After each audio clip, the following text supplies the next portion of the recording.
శ్రీమాత్రే నమ. జయ గురు దత్తాత్రేయ నమ.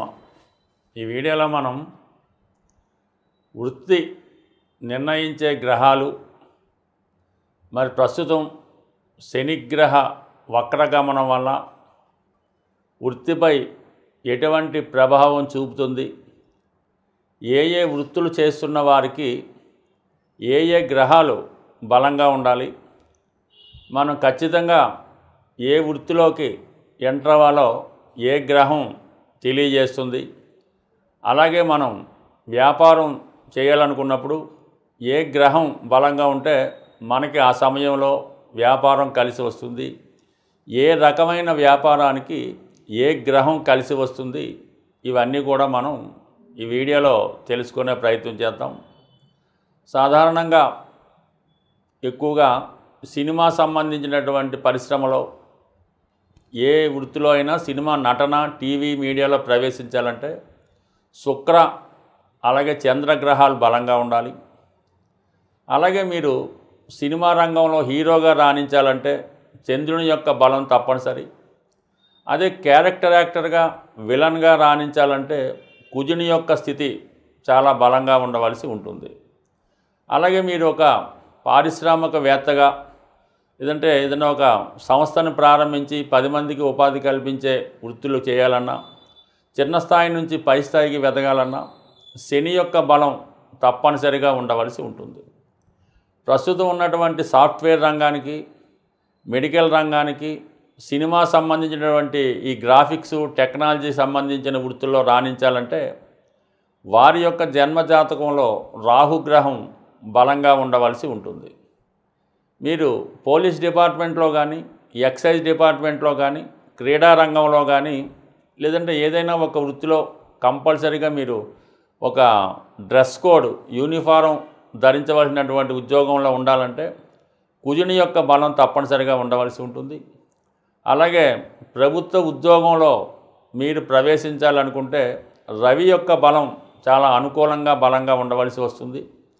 అలాగే మీరు వ్యాపారం చేయాలి, మనీ క్యాలిక్యులేషన్స్ కరెక్ట్గా ఉండాలంటే బుధుని యొక్క బలం తప్పనిసరిగా ఉండాలి. అంటే ఒకవేళ మీరు చార్టెడ్ అకౌంటెంట్ అవ్వాలనుకున్నా, లేదంటే అకౌంట్స్ సంబంధించినటువంటి వృత్తిలో రాణించాలన్నా, క్యాలిక్యులేషన్స్ కరెక్ట్గా వేయాలన్నా, వ్యాపారాలని అంచనా వేయాలన్నా, మార్కెట్లో ఈ షేర్ మార్కెట్ వగైరా వగైరా వాటిలో అప్ అండ్ డౌన్స్ని అంచనా వేయాలన్నా కూడా బుధుని యొక్క బలం తప్పనిసరిగా ఉండవలసి ఉంటుంది. బుధుడు జాతకంలో బలంగా ఉంటేనే సరైన సమయంలో సరైన నిర్ణయం తీసుకొని ముందుకు వెళ్ళే అవకాశాలు ఎక్కువగా ఉంటాయి. అలాగే పాడి పరిశ్రమ, వ్యవసాయం, అలాగే మెడికల్, మెడిసిన్స్, ఆయుర్వేదం ఇటువంటి వాటిలో మీరు బలంగా రాణించాలంటే చంద్రుని యొక్క బలం తప్పనిసరి.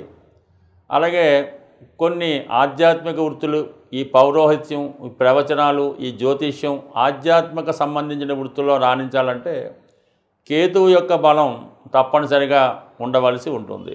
అయితే ఏదన్నా శని సేవకా వృత్తిని సూచిస్తాడు కాబట్టి శని సంబంధించినటువంటి కనెక్షను ఇప్పుడు చెప్పుకున్నటువంటి గ్రహాలకి ఉన్నప్పుడు జాతకుడు సబార్డినేట్గా చేయడం కానీ ఉద్యోగం చేయడం కానీ జరుగుతూ ఉంటుంది. రవి స్వతంత్ర ప్లానెట్ అవ్వడం వల్ల, రాజగ్రహం అవటం వల్ల, రవి యొక్క ఇన్ఫ్లుయెన్స్ వల్ల చాలా వరకు స్వతంత్ర వృత్తుల్లో ఉండడం, ఈ పాలిటిక్స్లో ఎంటర్ అవ్వడం, రాజకీయాలు ఇంచుమించుగా సాధారణ కౌన్సిలర్ దగ్గర నుంచి ప్రధానమంత్రి, రాష్ట్రపతి దాకా ఎదగాలంటే గవర్నమెంట్లో అత్యున్నత స్థాయి ఐపీఎస్ ఐఏఎస్లు కావాలన్నా కంపల్సరీగా రవి యొక్క బలం చాలా అనుకూలంగా ఉండాలి. అయితే కొన్ని సందర్భాల్లో రవి మరీ విపరీతమైనటువంటి బలం ఉన్నప్పుడు ఓవర్ కాన్ఫిడెన్స్ వల్ల, అహంభావం వల్ల ఏ పని చేయకుండా మరి ఏదో ఒక దానికోసం వెయిట్ చేస్తూ కాలం వృధా చేయడం జరుగుతూ ఉంటుంది.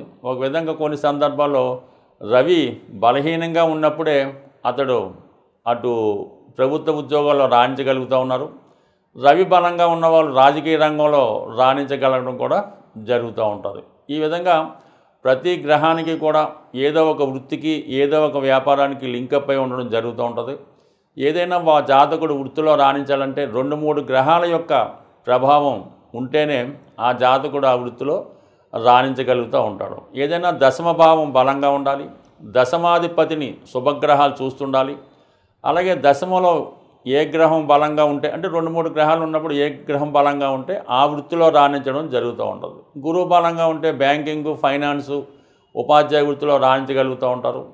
అలాగే కుజుడు బలంగా ఉంటే పోలీస్ డిపార్ట్మెంట్లో రాణించగలుగుతుంటాడు. దీంతో పాటుగా అష్టక వర్గ పరిశీలించి దశమ భావంపై ఏ గ్రహం ఎక్కువ బిందువులు ఇచ్చి ఉందో ఆ సంబంధించిన వృత్తిలో రాణించే అవకాశాలు కూడా బలంగా ఉంటాయి.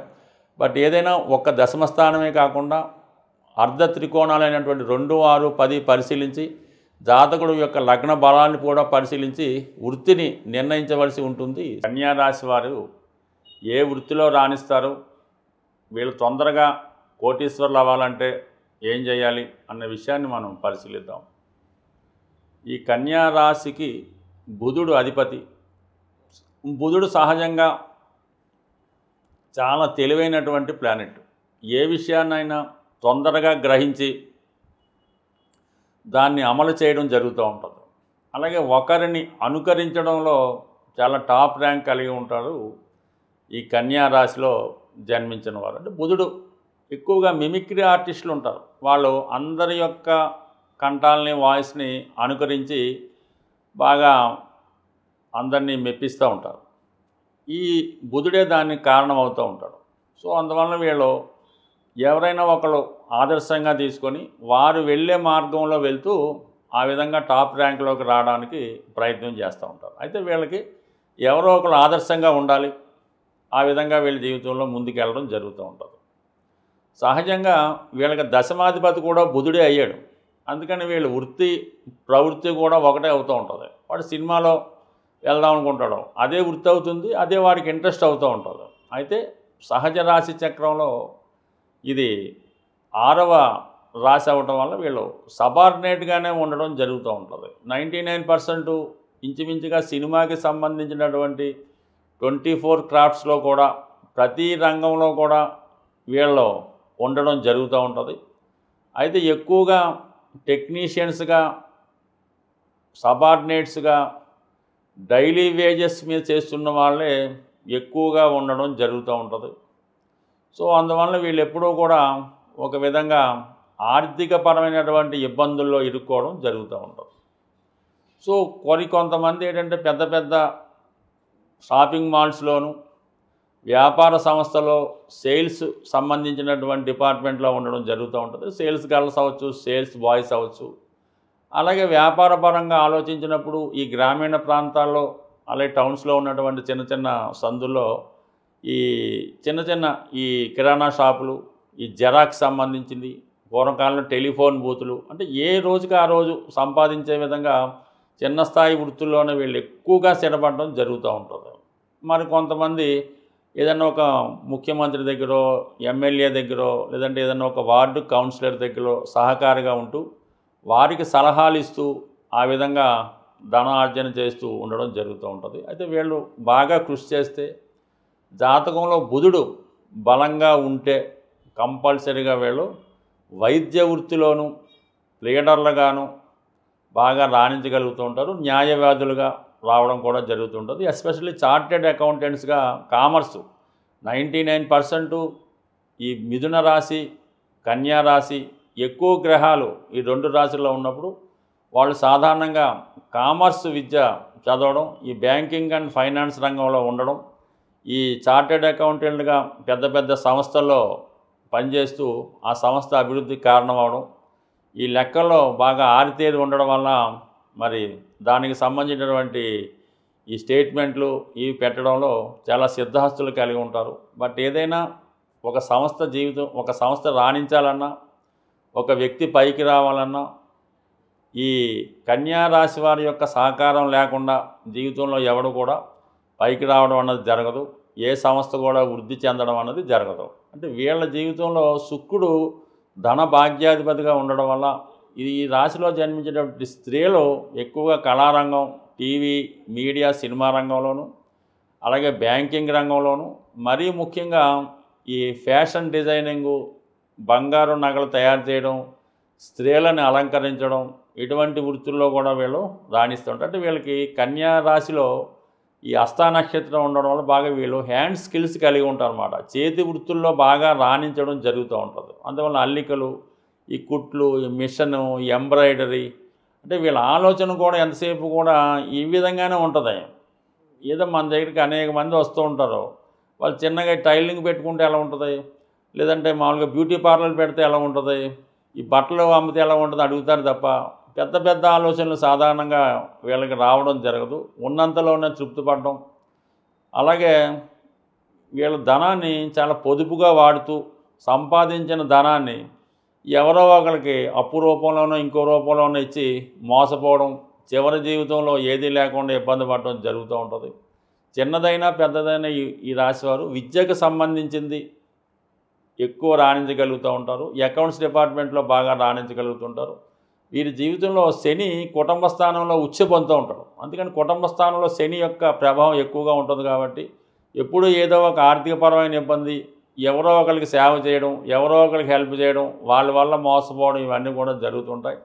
బట్ ఏదైనా కన్యా రాశి వారు జీవితంలో వీళ్ళు కింగ్ మేకర్స్, అంటే ఒకరిని రాజులుగా, చక్రవర్తులుగా, ధనవంతులుగా తయారు చేయగలిగే స్థాయికి వెళ్తూ ఉంటారు. వీళ్ళు కేవలం కింగ్ మేకర్స్గా ఉంటారు తప్ప కింగ్ కాలేకపోతుంటారు. అలా అవ్వాలంటే వీళ్ళు ఇచ్చిన సలహాలకి వస్తున్న వాళ్ళ దగ్గర పార్ట్నర్గా ఉంటూ, వర్కింగ్ పార్ట్నర్గా ఉంటూ లాభాలు తీసుకుంటే మంచిది తప్ప కేవలం వర్కర్గా ఉంటే మాత్రం జీవితాంతం అదే స్థితిలో ఉండడం జరుగుతూ ఉంటుంది.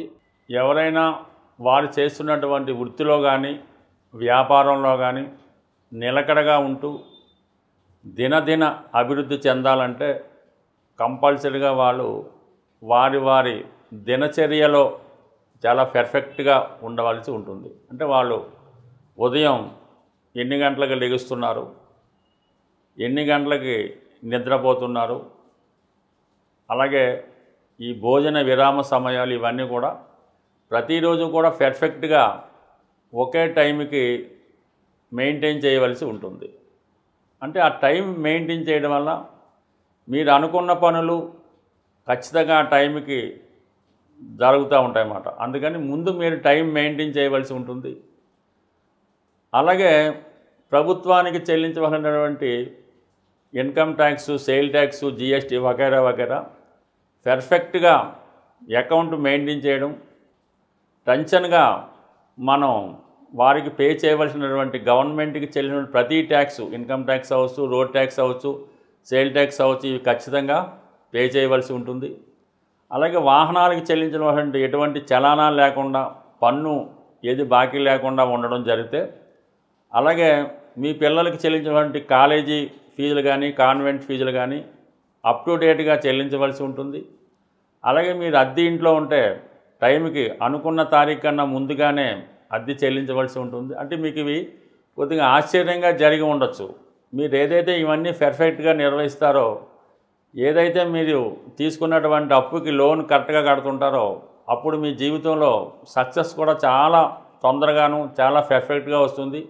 సమయానికి అందరూ కూడా మీకు సహకరిస్తూ ఉంటారు. అంటే ఈ టెక్నిక్ని ఉపయోగించే ప్రస్తుతం బ్యాంకులు ఈ క్రెడిట్ స్కోర్ అన్నది పెట్టడం జరిగింది. అంటే మీరు ఎంత పర్ఫెక్ట్గా మీ విధి నిర్వహిస్తున్నారు, మీరు తీసుకున్నటువంటి అప్పుకి వడ్డీ ఎలా కడుతున్నారు, క్రెడిట్ కార్డు మీద ఎలాగా పే చేస్తున్నారు, ఎవరికన్నా చెక్ ఇస్తే అది ఎంత పర్ఫెక్ట్గా ఉంటున్నారు, ఇవన్నీ కూడా మీ డిసిప్లిన్ బట్టి, మీ వృత్తి ఆధారపడి ఉంటుంది.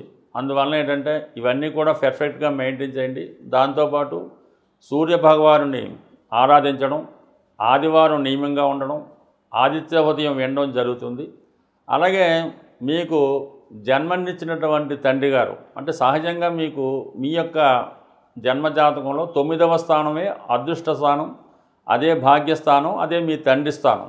అంటే తల్లి, తండ్రి, దైవం, గురువు. అంటే తల్లి కూడా 9వ స్థానానికే వస్తుంది, చతుర్థ భావం కాదు. అందువలన మీరు ఎంత సంపాదించనివ్వండి, ఎంతో కొంత మీ తండ్రి గారు కోటీశ్వరులు అయి ఉండొచ్చు, ఆయనకి లోటు లేకపోవచ్చు, ఆయన ఒక దేశ ప్రధానమంత్రి కూడా అయి ఉండొచ్చు. కానీ తండ్రి గారికి మీరు విధి విధానంగా ఏదో ఒక అంటే అది డబ్బు రూపంలోనే కావద్దు, తండ్రి గారికి అవసరానికి ఒక మంచి బట్టలు కొనివ్వచ్చు, కాలికి చెప్పులు కొనివ్వచ్చు, చేతికి గడియారం కొనివ్వచ్చు. బట్ ఏదైనా 9వ స్థానానికంటే గురువుకి కానీ, తండ్రికి కానీ, తల్లికి కానీ, దైవానికి కానీ మీ సంపాదనలో కొంత భాగం వారికి ఏదో రూపంలో ఇవ్వడం వల్ల మీ అదృష్టం బాగా జనరేట్ అయ్యి ఉద్యోగపరంగా, వ్యాపారపరంగా మీకు అభివృద్ధి చెందడం జరుగుతూ ఉంటుంది.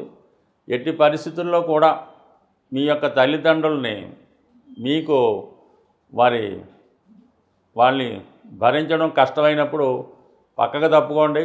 ఎవరో ఒకరు చూస్తారు. అంతేగాని వాళ్ళని బలవంతంగా ఏదైనా ఒక ఓల్డ్ ఏజ్ హోమ్లో పెట్టే ప్రయత్నం మాత్రం చేయొద్దు. ఆ చేయడం వల్ల అది మీకు ఒక విధంటి యోగం ఏర్పడడం వల్ల అది ఆ పేర్లే చెప్పడం అంత ఇష్టం ఉండదు. ఆ ప్రభావం వల్ల తర్వాత మీ జీవితంలో కొన్ని ఇబ్బందులకు లోనయ్యే అవకాశం ఉంది. బట్ ఏదైనా సదా మీకు అదృష్టాన్ని ఇచ్చే భాగ్యస్థానాన్ని మీరు కాపాడుకోవాలంటే ఈ పెద్దవాళ్ళని అంటే తల్లి, తండ్రి, గురువు, దైవాన్ని వాళ్ళు దుర్మార్గులు అవ్వచ్చు, అంతకులు అవ్వచ్చు, కూనీకోరులు అవ్వచ్చు, తాగుబోతులు అవ్వచ్చు, కానీ వాళ్ళని మీరు గౌరవించడం, వారి జాగ్రత్తగా మీరు కాపాడుకోవడం అన్నది మీ విధి. మీరు ఎంత బాగా చేస్తే తర్వాత మీ తరం అంత అనుకూలంగా ఉంటుంది. స్వస్తి.